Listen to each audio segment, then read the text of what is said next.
नमस्कार दोस्तों, मैं हूं बेनाम और आप सुन रहे हैं हॉरर कहानी।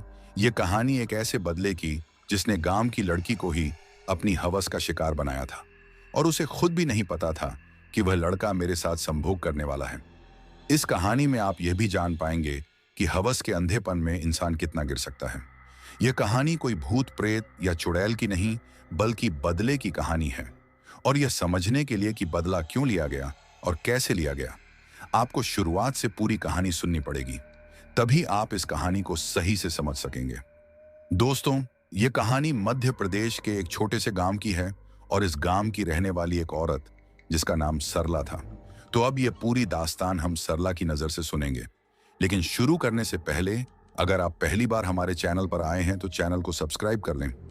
ऐसा करने से हमारी आने वाली कहानियां आप तक आसानी से पहुंचेंगी। तो चलिए, बिना समय गंवाए कहानी की शुरुआत करते हैं। नमस्कार दोस्तों, मेरा नाम सरला है। मैं मध्य प्रदेश के एक छोटे से गांव की रहने वाली हूं। आज मेरी उम्र लगभग 40 साल है, लेकिन जिस वक्त की घटना मैं आपको सुनाने जा रही हूं, उस वक्त मैं मुश्किल से 20 साल की थी। यानी ये बात आज से करीब 20 साल पुरानी है। उस समय तक मेरी शादी भी नहीं हुई थी। आज शादी के बाद मैं भोपाल शहर में रहती हूँ, लेकिन मेरा मायका अब भी उसी गांव में है। गांव आज भी लगभग वैसा ही है जैसा तब था। लोग सादगी से रहते हैं, पुरानी परंपराओं को निभाते हैं और ज्यादा बदलाव वहां आया ही नहीं है। लेकिन उन दिनों एक ऐसी घटना घटी थी जिसने न सिर्फ मेरे घर बल्कि पूरे गांव को हिला दिया था। कुछ ही दिनों में हर घर के मर्द एक एक करके मरने लगे। ऐसा लगता था जैसे कोई अजीब श्राप पूरे गांव पर उतर आया हो। और जो मौतें होती थीं, वह इतनी खौफनाक होती थीं कि लाशें देखकर औरतों और बच्चों की चीखें निकल जाती थीं। कोई उन शवों के पास तक जाना नहीं चाहता था। अंतिम संस्कार करना तो बहुत दूर की बात थी। अब आप सोच रहे होंगे कि आखिर ऐसा हुआ क्यों था। तो चलिए, मैं आपको सीधे वहीं ले चलती हूँ जहां से यह मातम शुरू हुआ था। आज से 20 साल पहले हमारा गांव भोपाल से लगभग 5 घंटे की दूरी पर था। अब भी वही गांव मौजूद है, लेकिन अब उसकी सूरत और माहौल बदल चुके हैं। यह बदलाव क्यों और कैसे हुआ, यह आपको थोड़ी ही देर में पता चलेगा। दरअसल जिस वक्त यह सब हुआ, उस समय गांवों में जमींदारों का बोलबाला हुआ करता था। आजादी के बाद भी फैसले वही किया करते थे।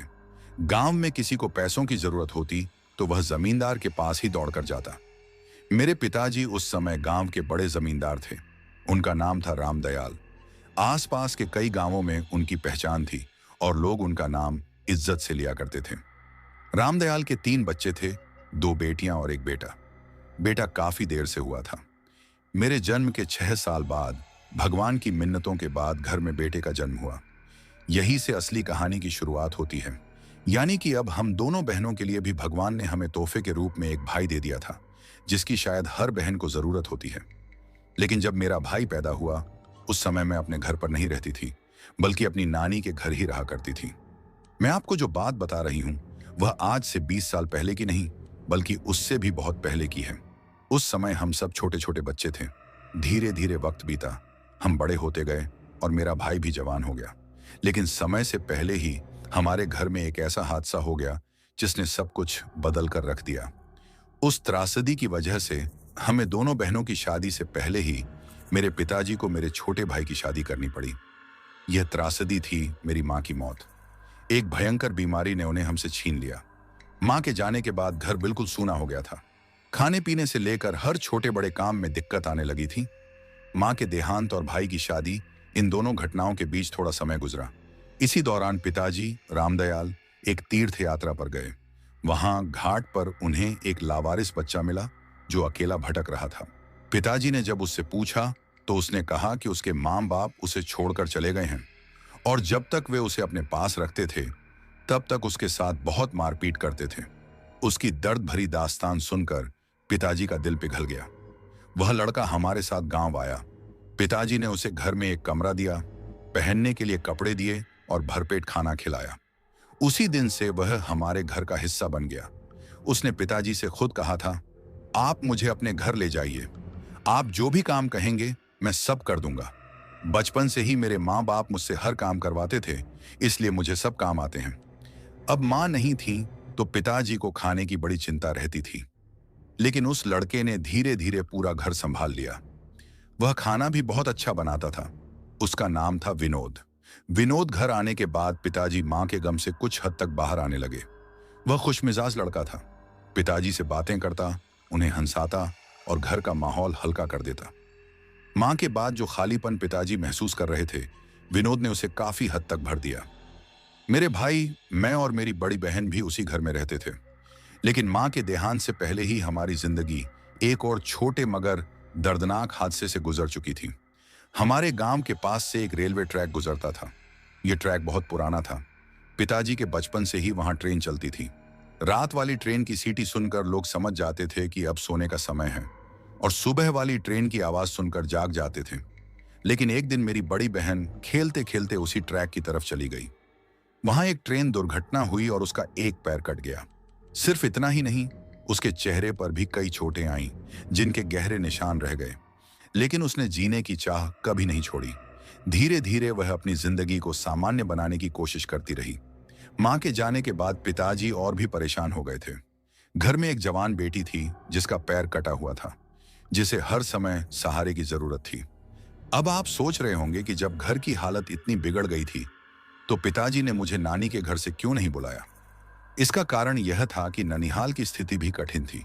मेरी नानी अकेली थी और उनके पास भी देखभाल करने वाला कोई नहीं था, क्योंकि मेरी माँ का कोई भाई नहीं था। यही वजह थी कि नानी हमेशा डर और चिंता में रहती थी। वह सोचती थी कि कहीं मेरी बेटियां भी मेरी तरह भाई के बिना न रह जाएं, और कहीं मेरा बुढ़ापा भी बिना सहारे के न कटे। उनका कोई भाई नहीं था। इस वजह से जब उनकी अपनी दो बेटियां हुईं, तो वह अक्सर यही सोचकर परेशान हो जाती थीं कि कहीं मेरी तरह ही मेरी बेटियां भी बिना भाई के तो नहीं रह जाएंगी। क्या मेरी माँ की तरह मुझे भी बुढ़ापे में सहारे के लिए दूसरों पर आश्रित होना पड़ेगा। लेकिन वक्त रहते मेरे भाई का जन्म हो गया, और इसीलिए नानी की यह चिंता कुछ हद तक कम हो गई।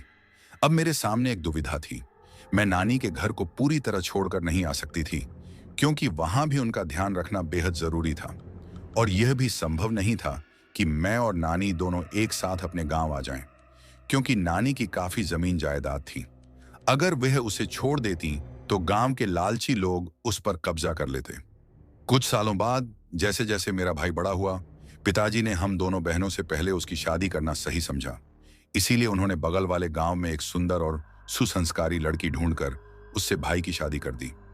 शादी के बाद घर में बातचीत और हंसी मजाक के लिए अब एक भाभी भी आ गई थी। हालांकि मैं तो अक्सर नानी के घर ही रहती थी और कभी कभी ही अपने घर आती थी, लेकिन मेरी बड़ी बहन को तो भाभी के आने से पहले बहुत अकेलापन महसूस होता था। शादी के कुछ समय बाद जब मैं नानी के घर से अपने घर आई हुई थी, तो भाभी से बातें करते समय उन्होंने अचानक मुझे बताया कि उन्हें विनोद पर शक है। विनोद वही लड़का था जिसे पिताजी घाट से अपने साथ घर लाए थे, और जो अब हमारे घर पर एक नौकर की तरह काम करता था। मैंने तुरंत उनसे पूछा, भाभी, आखिर आपको विनोद पर किस बात का शक है। भाभी ने धीरे से कहा, अक्सर मैंने देखा है कि वह मुझे छिप छिप कर निहारता रहता है। जब भी मैं स्नान करने जाती हूँ, वह दरवाजे के पास खड़ा होकर मुझे देखने की कोशिश करता है और अपना प्राइवेट अंग निकालकर और हिलाना शुरू कर देता है। उनकी यह बात सुनकर मैं कुछ पल के लिए सन्न रह गई।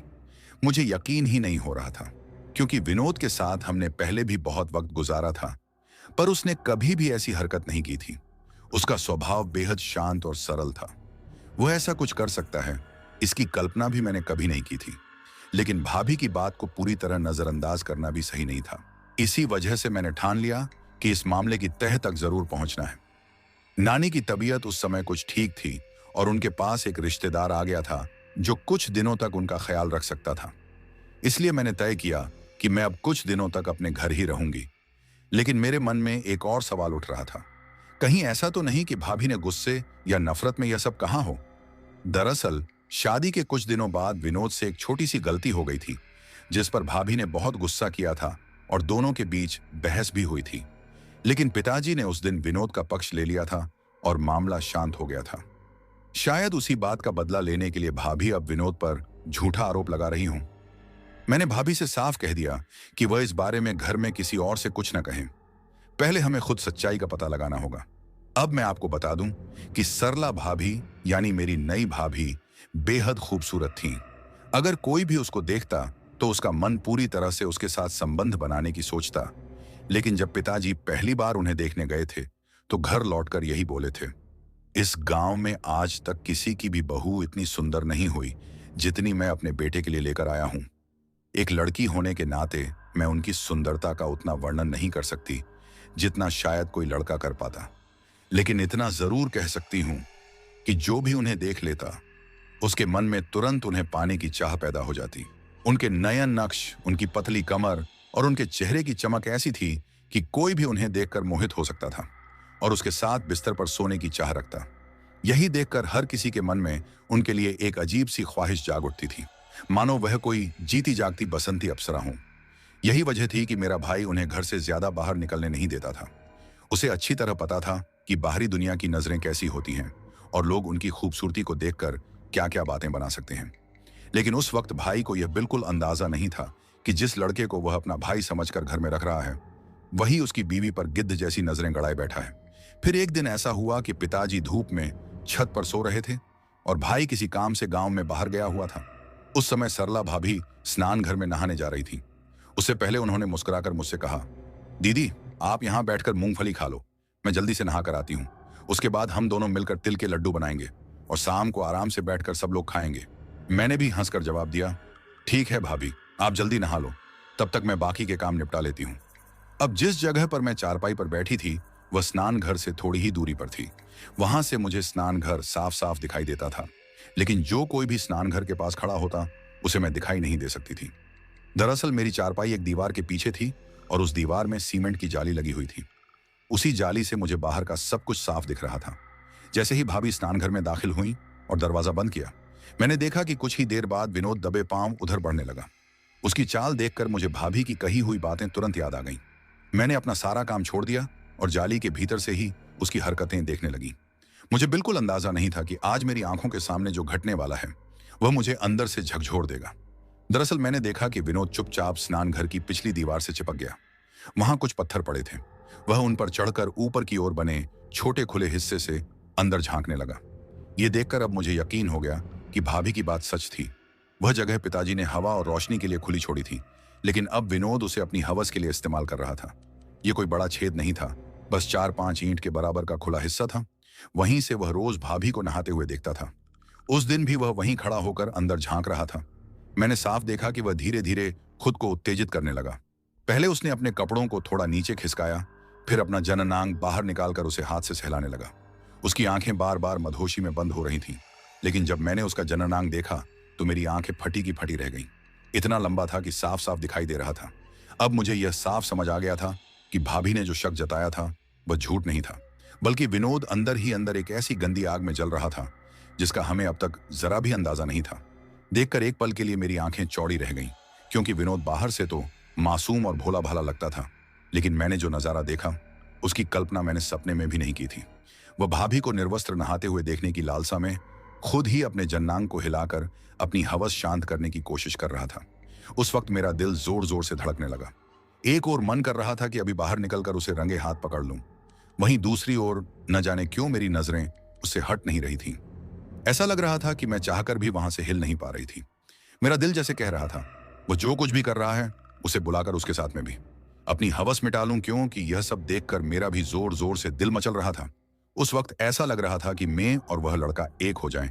इतना लंबा देखकर मेरे से बर्दाश्त नहीं हो रहा था। लेकिन तभी अचानक छत पर लेटे हुए पिताजी की नजर उस पर पड़ गई। उन्होंने जोर से उसकी ओर देखते हुए आवाज लगाई, अरे विनोद! यह आवाज सुनते ही विनोद हक्का बक्का रह गया। उसका हाथ तुरंत उसके जनांग से हट गया और जो चीज अभी लोहे की छड़ जैसी तनकर खड़ी थी वह अचानक पिच के गुब्बारे की तरह ढीली पड़ गई। घबराहट में उसने चारों ओर देखा कि आवाज कहां से आई। जैसे ही उसकी नजर छत पर खड़े पिताजी पर पड़ी, उसने फुर्ती से कपड़े ऊपर खींचे और घर से बाहर भागने की कोशिश करने लगा। लेकिन तभी दरवाजे पर से मेरा भाई धर्मवीर अंदर आता है। पिताजी ऊपर से चिल्लाकर कहते हैं, अरे धर्मवीर, इसे यहीं पकड़ ले।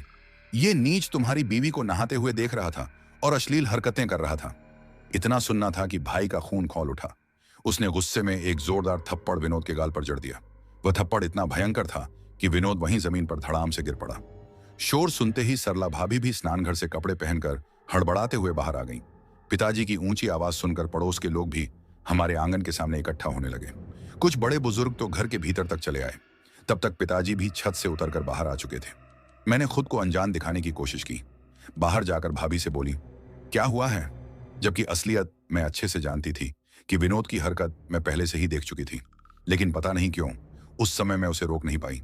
शायद मेरा मन भीतर से कुछ और ही चाहता था, या शायद यह जिज्ञासा थी कि आखिर वह कितना आगे बढ़ेगा। फिर जब मैं और भाभी दरवाजे पर पहुंचे तो पिताजी और भाई ने विनोद को कसकर पकड़ रखा था। जब पिताजी ने गांव वालों के सामने उसकी करतूत बताई तो सबका गुस्सा भड़क उठा।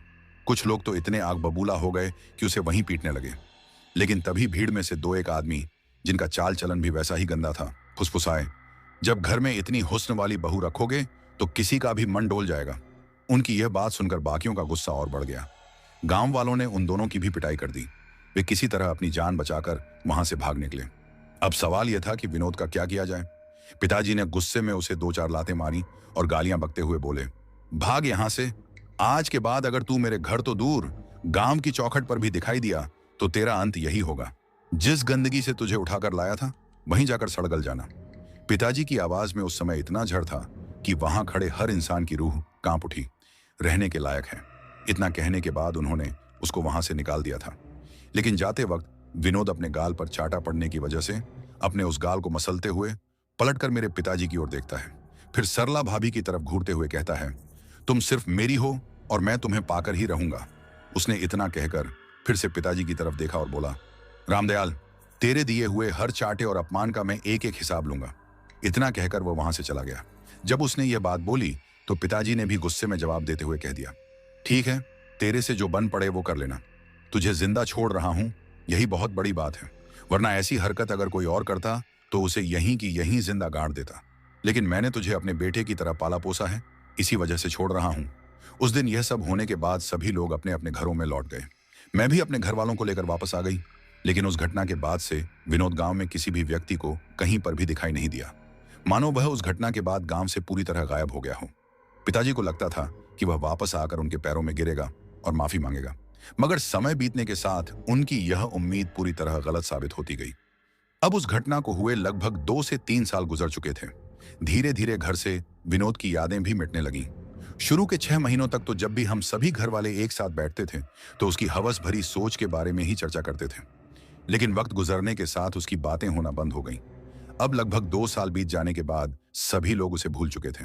लेकिन शादी के इतने दिनों के बाद भी सरला भाभी को कोई संतान नहीं हुई थी। इसी वजह से एक दिन पिताजी ने, जब भैया और भाभी किसी त्योहार पर उनके पैर छूने के लिए आए, तो उनसे साफ साफ कह दिया, अब मैं ज्यादा दिन इंतजार नहीं कर सकता। तुम दोनों मुझे मेरे पोते पोतियों का मुंह दिखाओ। शादी को इतने साल गुजर चुके हैं, लेकिन पता नहीं तुम लोग आखिर कर क्या रहे हो। पिताजी की यह बात सुनकर उस दिन घर का माहौल ही बदल गया। शाम के वक्त जब मैं और मेरी भाभी घर में बैठकर सब्जी काट रहे थे और रात का खाना बनाने की तैयारी कर रहे थे, तो मैंने इस बारे में उनसे बातें शुरू की। हालांकि मेरी बड़ी दीदी भी वहीं रहती थी, लेकिन वह किसी से ज्यादा बोलती नहीं थी। वह अपने काम में ही लगी रहती थी। उस ट्रेन हादसे के बाद से वह बिल्कुल गुमसुम रहने लगी थी। उनका किसी से कोई खास मतलब नहीं था। मानसिक रूप से वह पागल नहीं थी, पर उनका स्वभाव बेहद चुपचाप हो गया था। इसी वजह से जब भी मैं अपनी नानी के घर से अपने घर पर आती थी तो मुझे देखकर सरला भाभी बहुत खुश हो जाती थी, क्योंकि वहां उनसे बातचीत करने वाला कोई नहीं था। मैं उनकी ननद कम और सहेली ज्यादा थी। जब मैं जाती थी तो वह प्रसन्न हो जाती थी, और जब मैं वापस लौटती थी तो अक्सर रोने लगती थी। उस दिन जब मैं सब्जी काटते काटते उनसे इस बारे में पूछने लगी तो मैंने धीरे से कहा, भाभी, शादी को इतने साल हो गए, रात को आप दोनों कुछ संभोग नहीं करते क्या? आखिर बच्चे क्यों नहीं हो रहे? मेरे मुंह से यह बात सुनते ही भाभी के चेहरे पर गहरी मायूसी छा गई। वह कुछ देर तक चुप रही, लेकिन जब मैंने बार बार पूछताछ की तो उन्होंने धीरे से कहा, तुम्हारे भाई से अच्छा तो वह विनोद ही था। जैसे ही भाभी ने यह कहा, मैं गुस्से में बोल पड़ी, भाभी, आप कैसी बातें कर रही हो? उसने आपके बारे में गंदी सोच रखी थी और अब आप कह रही हो कि वह मेरे भैया से अच्छा था। मेरी यह बात सुनकर भाभी आह भरते हुए बोली, तो और क्या कहूं, तुम्हारा भाई तो हर रात बस पटाखे की तरह 2 ही मिनट में ही झड़ जाता है, और मुझे चाहिए कम से कम आधे घंटे तक।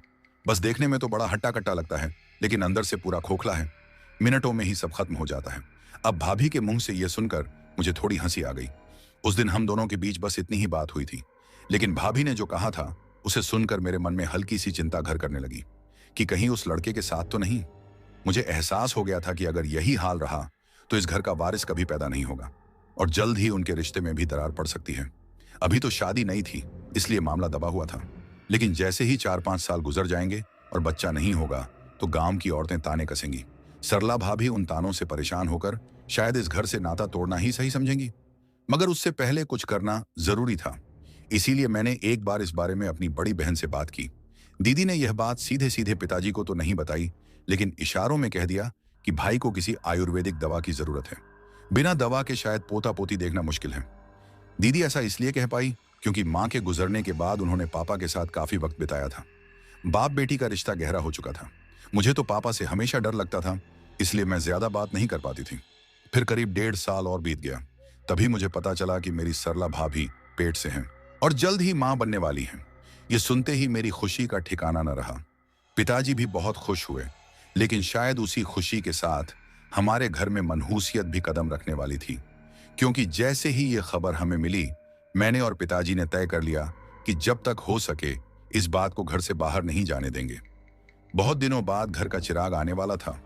हम नहीं चाहते थे कि गांव के जलनखोर लोग कुछ अनहोनी कर दें, लेकिन कहते हैं ना, दीवारों के भी कान होते हैं। ऐसी बातें ज्यादा दिन छुप नहीं सकती, और शायद कोई पुराना साया भी वापस लौटने की तैयारी कर रहा था। दरअसल एक दिन जब मैं नानी के घर पर थी, तो वहां एक औरत आई।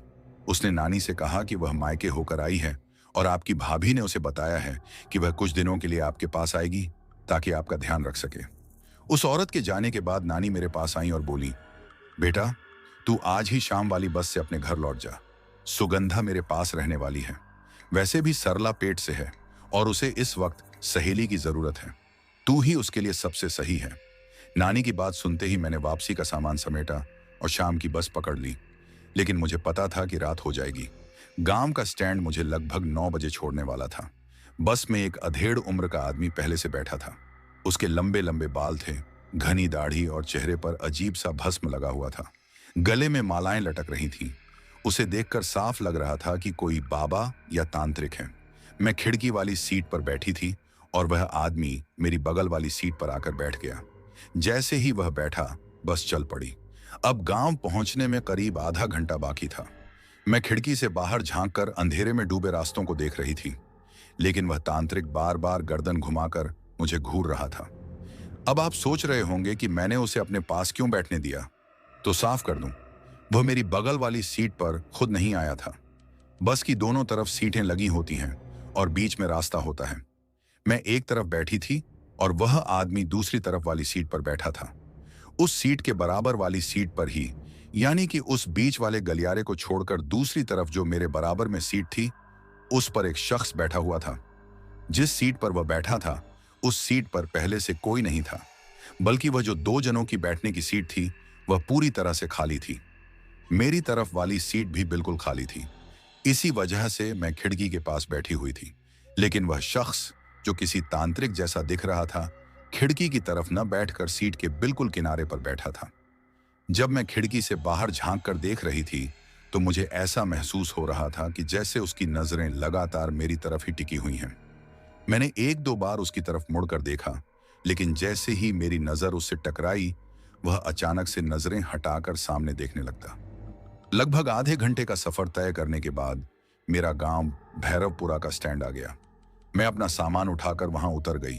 नीचे उतरते ही दूर दूर तक सिर्फ घना अंधेरा ही नजर आ रहा था। तभी मेरे पीछे से अजीब सी छन छन की आवाज सुनाई दी। मैंने पलट कर देखा तो पाया कि उस सुनसान स्टैंड पर मेरे अलावा एक और शख्स उतारा था, और वह कोई और नहीं बल्कि वही तांत्रिक सा दिखने वाला आदमी था। अब जैसे ही मुझे एहसास हुआ कि उस सुनसान सड़क पर इतनी रात को मैं उस डरावने आदमी के साथ खड़ी हूं, तो मैंने तेजी से अपने कदम गांव की ओर जाने वाली कच्ची सड़क की तरफ बढ़ा दिए। लेकिन मेरा गांव वहां से अभी लगभग 1 किलोमीटर अंदर था।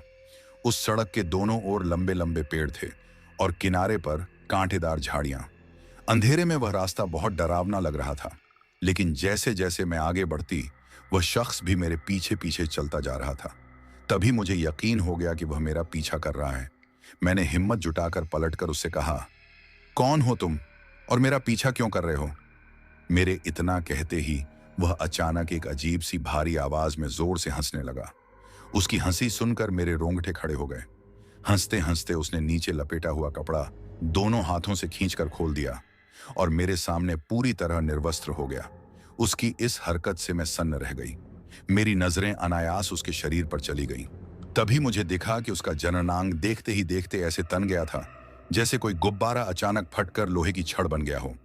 उसे देखकर मेरे दिमाग में पुराने दृश्य उभरने लगे। मुझे लगा जैसे मैंने ऐसा रूप पहले भी देखा है, उतना ही लंबा, उतना ही मोटा और उतना ही सख्त। जिंदगी में अब तक मैंने ऐसा केवल एक ही बार देखा था। उसी वजह से मेरी आंखें फटी की फटी रह गईं। मैंने मन ही मन सोचा, कहीं यह वही तो नहीं, लेकिन शायद यह कोई और होगा जो बिल्कुल उसकी तरह दिखता है। इतना सोच ही रही थी कि अचानक वह शख्स पलक झपकते ही वहां से गायब हो गया। लेकिन उसके गायब होने के बाद भी चारों तरफ उसकी वह डरावनी हंसी गूंज रही थी। मैं वहां ज्यादा देर रुकना ठीक नहीं समझी और जल्दी जल्दी कदम बढ़ाते हुए गांव के मुहाने तक पहुंच गई। जब मैं अपने गांव पहुंची तो देखा कि सभी लोग गहरी नींद में थे। उस दिन जिंदगी में पहली बार ऐसा हुआ था कि मैं अपने घर वालों को बताए बिना घर लौटी थी, वरना हर बार मेरा भाई मुझे लेने बस स्टैंड पर आता था। घर पहुंचकर जब पिताजी ने दरवाजा खोला तो मुझे देखकर वे बहुत खुश हुए। उसके बाद मैं घर में जाकर अपनी भाभी के पास बैठ गई और थोड़ी देर अपनी बड़ी बहन से बातें भी की।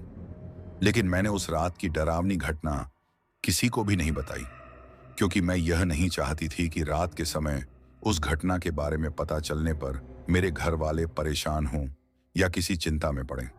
लेकिन उस रात जो कुछ हुआ था वही बार बार मेरे दिमाग में घूम रहा था। अतीत में मैंने जिस चीज को एक बार देखा था और आज जो मैंने देखा, उन दोनों को बार बार जोड़कर देखने की कोशिश कर रही थी। मैं मन ही मन यह सोच रही थी कि क्या वह दोनों एक ही हो सकते हैं या फिर वे अलग अलग थे। लेकिन फिर मैंने तय किया कि उन सब बातों पर इतना ज्यादा सोचना ठीक नहीं है। इसलिए मैंने अपने दिमाग से उन ख्यालों को हटाकर बाकी चीजों पर ध्यान देने की कोशिश की। मुझे घर आए अभी मुश्किल से 8-10 दिन ही हुए थे कि तभी पिताजी और हम सबको खबर मिली कि मेरी नानी हमें हमेशा हमेशा के लिए छोड़कर चली गई। ये सुनते ही मेरे पैरों तले जमीन खिसक गई, क्योंकि जब मैं उनसे मिलकर लौटी थी तब तो वे बिल्कुल ठीक थीं। उनकी हालत देखकर ऐसा बिल्कुल नहीं लग रहा था कि उनकी तबीयत खराब है या फिर ऐसा भी कुछ हो सकता है। फिर भी खबर मिलने के बाद हम सभी लोग नानी के घर पहुंचे। वहां जाकर हमें पता चला कि बीते 4-5 दिन से नानी के घर में एक अजनबी औरत रह रही थी। पड़ोसियों ने बताया कि वह औरत काफी लंबी चौड़ी थी, लेकिन हमेशा घर के अंदर ही रहती थी। उसने कभी किसी से बात नहीं की थी। अगर कोई सामान लाना होता था तो नानी ही बाहर जाकर लाती थी। लेकिन अचानक गांव वालों को नानी के घर से अजीब सी बदबू आने लगी। जब 2 दिन तक दरवाजा बंद रहा और नानी या वह औरत दोनों ही बाहर नहीं निकली तो गांव वालों को शक हुआ। उन्होंने बार बार दरवाजा खटखटाया, पर न अंदर से कोई आवाज आई, न ही दरवाजा खुला। आखिरकार अनहोनी की आशंका से गांव वालों ने दरवाजा तोड़ दिया। जैसे ही दरवाजा टूटा, सभी के होश उड़ गए। घर के आंगन के बिल्कुल बीचों बीच नानी बेसुध पड़ी थी। वही बदबू उनकी लाश से उठ रही थी। देखकर साफ लग रहा था कि उन्हें मरे 4-5 दिन हो चुके थे और लाश सड़ने लगी थी। अपनी नानी को इस हालत में देखकर मेरी आंखों से आंसू रुक ही नहीं रहे थे।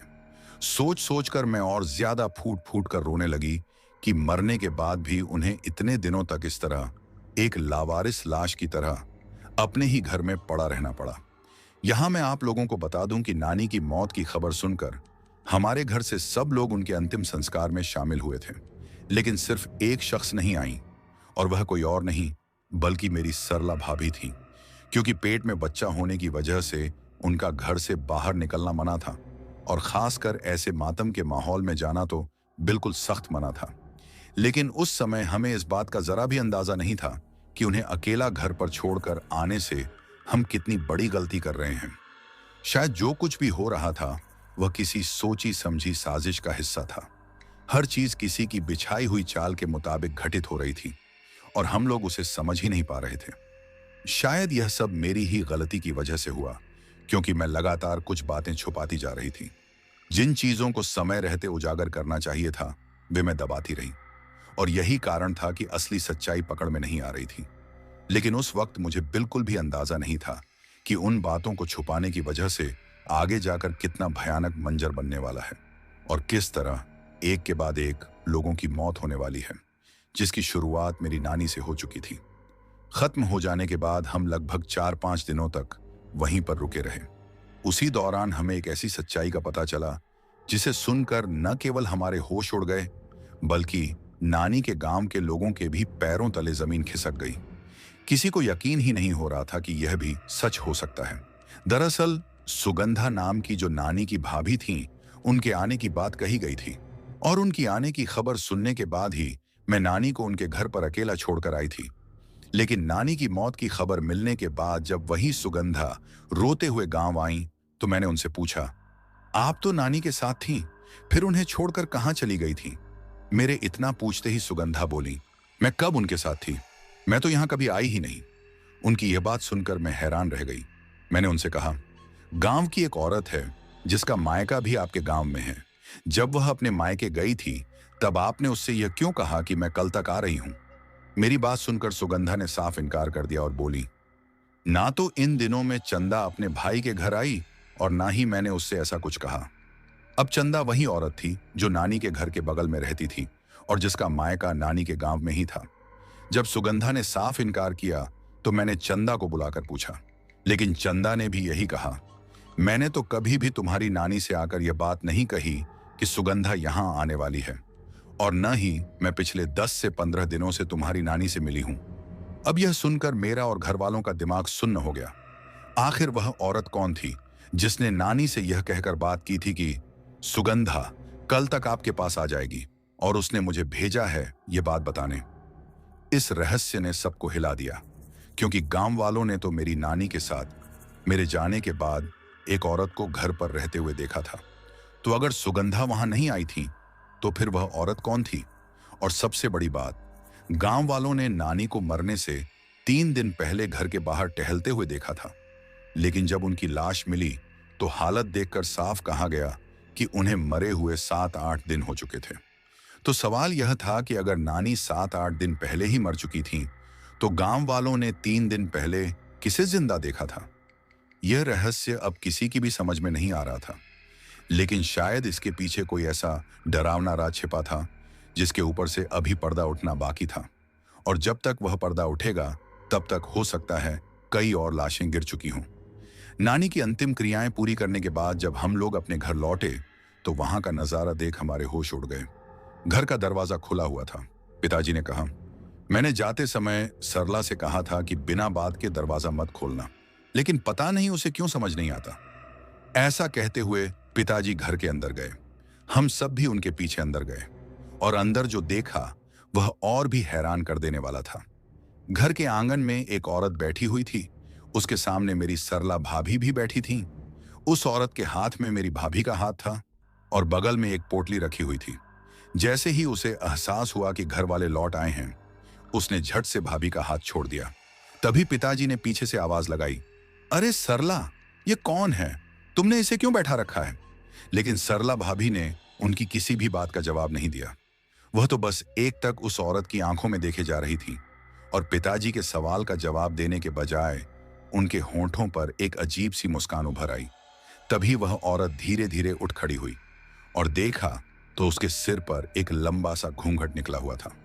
लेकिन फिर जब मैंने अपनी भाभी से पूछा तो वह बोली, अरे ये तो हमारे गांव के पास ही रहने वाली दाई माँ है। जब आप लोग चले गए थे तब मुझे हल्की सी दिक्कत हो गई थी। इसी वजह से मैंने बगल में रहने वाली काकी को बताया, तो वहीं इन दाई माँ को लेकर आई थी। अभी इन्होंने मुझे पूरी तरह ठीक कर दिया है, और हाँ, इनका कहना है कि अगर मुझे दोबारा ऐसी कोई परेशानी हो जाए तो मैं इन्हें बुला सकती हूँ। भाभी के मुंह से यह सुनकर पिताजी बोले, ठीक है, जैसा तुम्हें सही लगे वैसा करो। ये कहकर पिताजी अंदर चले गए। मुझे पता था कि वह पिछले 2-4 दिनों से काफी थक चुके थे, इसलिए उन्होंने उस बात को ज्यादा तूल नहीं दिया, वरना वह हर चीज की गहराई तक जाकर इतनी जांच करते कि सामने वाला चाहकर भी उनसे झूठ नहीं बोल पाता। लेकिन तभी मेरी नजर अचानक उस औरत के पैरों पर पड़ी जो दाई मां बनकर भाभी के पास बैठी थी। मैंने गौर से देखा तो मुझे साफ महसूस हुआ कि उसके पैर किसी औरत जैसे बिल्कुल नहीं लग रहे थे, बल्कि वे पैर तो किसी मर्द के ही प्रतीत हो रहे थे। शायद घूंघट के भीतर से झांकते हुए उस औरत को यह आभास हो गया था कि मैं उसके पैरों को देख रही हूं, इसीलिए वह तुरंत वहां से उठकर तेजी से घर से बाहर चली गई। मैंने भी उस बात को नजरअंदाज किया और नहाने के लिए स्नान घर में चली गई, क्योंकि नानी के घर रहते हुए मैं पिछले 2 दिनों से स्नान नहीं कर पाई थी और अपने कपड़े भी वहां नहीं ले गई थी। इसलिए घर लौटते ही मुझे सबसे पहले नहाना सही लगा। जैसे ही मैं स्नान घर के भीतर गई और धीरे धीरे अपने कपड़े उतारने लगी, उसी वक्त पहली बार मुझे ऐसा एहसास हुआ कि मानो कोई बाहर से झांक कर मुझे देख रहा हो। शुरू में मैंने इसे नजरअंदाज किया और मन ही मन सोचा कि शायद वह विनोद वाली घटना अब भी मेरे दिमाग में अटकी हुई है, इसलिए मुझे वहम हो रहा है। लेकिन अचानक ही मुझे लगा कि जैसे कोई आंखें उस जाली वाली खाली जगह से मुझे घूर रही हैं। मैं घबराकर पलटकर उस जगह की तरफ देखने लगी और जैसे ही मैंने देखा मेरे होश उड़ गए, क्योंकि वहां कोई अजनबी नहीं बल्कि मेरी अपनी सरोज भाभी खड़ी हुई थी। वह बाहर से झांक कर मुझे निर्वस्त्र देख रही थी। हमारी नजरें मिलीं तो दूर हटने के बजाय वह वहीं खड़ी होकर जोर जोर से हंसने लगी। हंसते हंसते ही उनका चेहरा बदलने लगा। चेहरे के एक हिस्से की चमड़ी ऐसी सिकुड़ गई थी मानो किसी जले हुए इंसान की त्वचा हो। दूसरी तरफ उनके चेहरे पर अचानक घने और कड़े बाल उग आए, जैसे किसी मर्द की दाढ़ी हो। कुछ ही पलों में वे बाल लंबे लंबे होकर लटकने लगे। उनकी हंसी भी अब उनकी अपनी नहीं थी।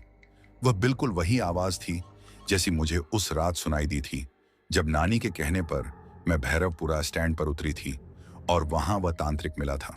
उसके गायब होने के बाद जो खौफनाक हंसी गूंज रही थी, ठीक वैसी ही आवाज अब भाभी के मुंह से निकल रही थी। धीरे धीरे उनका चेहरा इतना डरावना और विभत्स हो गया कि दिन के उजाले में भी देखकर मेरे पसीने छूट गए। तभी मेरी नजर अपने शरीर पर गई और एहसास हुआ कि मैं पूरी तरह निर्वस्त्र खड़ी हूं। डर और शर्म से मैं झटपट अपने दोनों हाथों से सीना ढक लेती हूं।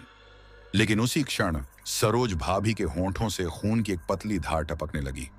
कुछ ही देर में उनके मुंह से खून का फव्वारा फूट पड़ा, जो उस जाली से होकर सीधे मुंह पर आ गिरा। उनकी आंखें पूरी तरह सफेद हो चुकी थीं। कुल मिलाकर उस वक्त उनका चेहरा इतना भयानक और घिनौना हो चुका था कि मैंने ऐसा दृश्य अपनी जिंदगी में कभी नहीं देखा था। खौफनाक माहौल उस वक्त और ज्यादा डरावना बन गया था। जैसे ही वह सब कुछ हुआ, मेरे गले से एक बेहद तेज चीख निकल पड़ी। उसी के साथ मैं घबराकर अपनी आंखें कसकर बंद कर लेती हूँ। लेकिन कुछ ही पल बाद स्नान घर का दरवाजा किसी ने बाहर से खटखटाया। दरवाजे पर दस्तक सुनते ही मुझे तुरंत एहसास हो गया कि यह और कोई नहीं बल्कि मेरी सरोज भाभी ही हैं। मगर अब उनकी आवाज पहले जैसी नहीं थी। वह बिल्कुल सामान्य लहजे में मुझसे पूछ रही थी, अरे दीदी, क्या हुआ? आप इतनी जोर से क्यों चीखी? मैं जल्दी जल्दी अपने उतरे हुए कपड़े वापस पहनने लगती हूँ। चेहरे और शरीर पर गिरे हुए खून को साफ किए बिना ही मैं झट से स्नान घर का दरवाजा खोल देती हूँ। दरवाजा खुलते ही मेरी आंखों के सामने सचमुच मेरी सरोज भाभी खड़ी थी और वह बिल्कुल नॉर्मल दिखाई दे रही थी। उन्होंने फिर से मुझसे पूछा, क्या हुआ? तुम इतनी जोर से क्यों चीख पड़ी? उनकी आंखों में अजीब सी चमक थी। वह मुझे कुटिल नजरों से घूरते हुए ऐसे मुस्कुरा रही थीं जैसे उन्हें सब कुछ पता हो। उसी मुस्कान के बीच उन्होंने कहा, क्या हुआ? तुम तो इतने से ही डर गईं, पर तुम लोगों ने जो मेरे साथ किया था उसका क्या? जितना अपमान तुमने मुझे दिया था, अब मैं तुम्हें उतना ही डराऊंगी। यह कहकर वह अपने सामान्य हुलिये में ही अजीब ढंग से हंसने लगी। लेकिन इस बार उनकी हंसी में कुछ और भी शामिल था। मुझे उनके मुंह से दो आवाजें सुनाई दे रही थीं, एक उनकी खुद की और दूसरी किसी अजनबी मर्द की जो उसी के साथ हंस रहा हो। यह सुनते ही मेरा दिल दहशत से कांप उठा। मैं घबराकर जोर से धक्का देकर स्नान घर का दरवाजा बंद कर देती हूँ। लेकिन दरवाजा बंद होते ही बाहर से सरोज भाभी पागलों की तरह दरवाजा पीटने लगी। उनकी उंगलियां दरवाजे को नाखूनों से कुरेद रही थीं और उनके गले से अजीब गुर्राने की आवाजें निकल रही थीं। उस घड़ी ऐसा लग रहा था मानो कोई जंगली जानवर दरवाजे को तोड़ने की कोशिश कर रहा हो। तभी पीछे से मेरे भाई की आवाज आई, अरे सरोज, क्या हुआ? तुम इस तरह दरवाजे को क्यों पीट रही हो? अब दोस्तों, ये कहानी बहुत लंबी है, इसलिए आज मैं आपको सिर्फ इतना ही सुना रही हूं। अगला पार्ट आपको कल मिलेगा। मगर मेरा यकीन मानिए, जिस खौफ की शुरुआत आज हुई है, उसका अगला हिस्सा इतना ज्यादा भयानक और खतरनाक होगा कि आप सोच भी नहीं पाएंगे। आज तक आपने किसी बदले की ऐसी डरावनी दास्तान नहीं सुनी होगी जैसी मैं आपको सुनाने वाली हूं। हाँ, मैं जानती हूं कि अब तक की कहानी सुनकर आपको बहुत ज्यादा डरावनी बातें महसूस नहीं हुई होंगी, लेकिन जैसा कि मैंने शुरुआत में ही कहा था, यह एक बदले की कहानी है। इसलिए यह समझना जरूरी था कि बदला किस लिए लिया जा रहा है और उसके पीछे की वजह क्या है। अब आप लोग मुझे कमेंट करके जरूर बताइए कि आपको मेरी यह कहानी कैसी लगी। क्या आपको मेरा यह कहानी सुनाने का तरीका अच्छा लगा और कहीं आप बोर तो नहीं हुए। अब बारी है उन लोगों के नामों की जिन्होंने हमें पिछले वीडियो में कमेंट करके हमारा हौसला बढ़ाया था। पहला नाम है अनोखे लाल, उत्तर प्रदेश से। दूसरा नाम है यूएस तिवारी, सिरसा, उत्तर प्रदेश से। तीसरा नाम है सोमेंद्र सुबोध, नोएडा, उत्तर प्रदेश से। चौथा नाम है बंस, अंबाला कैंट से। पांचवा नाम है राकेश कुमार, फाजिल्का, पंजाब से। तो ये थे उन लोगों के नामों की जानकारी। और हाँ, एक बात मैं आपको बताना चाहता हूं कि जिन लोगों ने अपना नाम नहीं लिखा है, मैं उनके नाम नहीं ले पाया हूं। इसलिए उन लोगों से अनुरोध है कि अगली स्टोरी में अपना नाम बुलवाने के लिए नाम और जगह की जानकारी जरूर लिखें। और अगर मुझसे कोई भूल हो गई हो तो मुझे अपना छोटा भाई समझकर माफ कर देना। और एक जरूरी बात कि अगर आपके मन में कोई सवाल है और मुझसे बात करना चाहते हैं तो चैनल को ज्वाइन करके आप मुझसे डायरेक्ट बात कर सकते हैं। तो दोस्तों, ये थी हमारी आज की कहानी। अगर अभी तक आपने चैनल को सब्सक्राइब नहीं किया है तो तुरंत कर लीजिए। आपका यह छोटा सा सहयोग मेरे लिए बहुत मायने रखता है।